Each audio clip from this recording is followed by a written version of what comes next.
हम सभी हिंदुस्तानियों को सरकार की कमी निकालने में, व्यवस्था की कमी निकालने में बड़ा मज़ा आता है। दूसरों के काम में बहुत कमी दिखाई पड़ती है।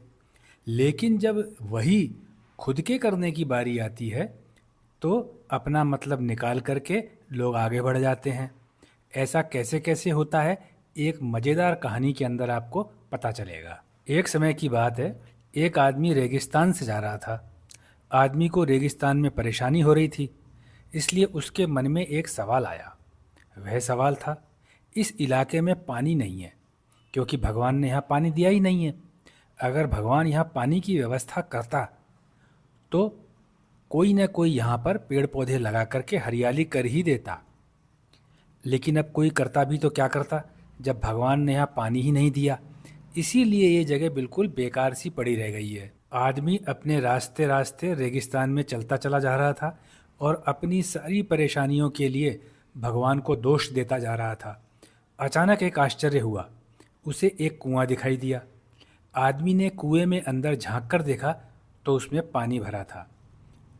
आदमी ने पानी से भरा कुआं मिलने पर भी धन्यवाद का छोटा सा शब्द भी नहीं कहा, बल्कि इसके उल्टे आसमान की तरफ देख करके कहने लगा, कुएं में पानी होने से होता ही क्या है, इसे निकालने के लिए रस्सी और बाल्टी भी तो होनी चाहिए। आदमी ने ऐसा इसलिए कहा क्योंकि उसे पूरा विश्वास था कि ऊपर आकाश में कोई सुनने वाला नहीं है और उसकी बात भी रह जाएगी और कुएं से पानी निकालना मुश्किल तो है ही। तभी उसकी नज़र कुएं के दूसरी तरफ गई। वहाँ उसने देखा कि एक बड़ी सी मजबूत रस्सी और एक मजबूत सी बाल्टी रखी हुई है। आदमी अब क्या करता? उसने फिर से एक बहाना लगाया और कहने लगा, मैं अकेला भला कर भी क्या सकता हूँ। इस गहरे कुएं से एक एक बाल्टी पानी निकाल करके मैं कहाँ तक लेकर जा सकता हूँ। एक दो चीज़ मिल जाने से होता ही क्या है। विकास करना है तो साधन पूरे होने चाहिए। ये साधन एक आम आदमी कहाँ से लेकर के आएगा। तभी उसके कंधे पर किसी ने अपनी जीभ फेरी। आदमी ने तुरंत पलट करके देखा तो वहाँ एक ऊँट खड़ा था। अब आदमी के पास पानी से भरा हुआ कुआं था।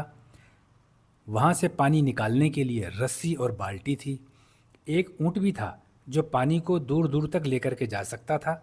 इतने साधन होने पर आदमी चाहता तो वहाँ दूर दूर तक हरियाली कर सकता था।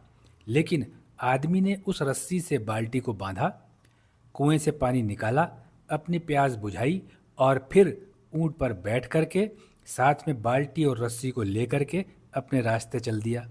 उसने यह भी नहीं सोचा कि आने वाले समय में किसी और को प्यास बुझाने के लिए इस बाल्टी और रस्सी की आवश्यकता पड़ सकती है, जबकि आदमी पहले रेगिस्तान में इसी पानी की कमी से चल चल करके परेशान था और दुखी था।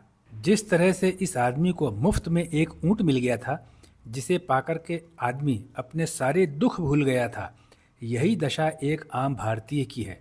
उसे कुछ मिल जाना चाहिए, फिर जो योजनाएं उसके दिमाग में पूरे देश के लिए होती हैं, उन योजनाओं का उसे याद भी नहीं रहता।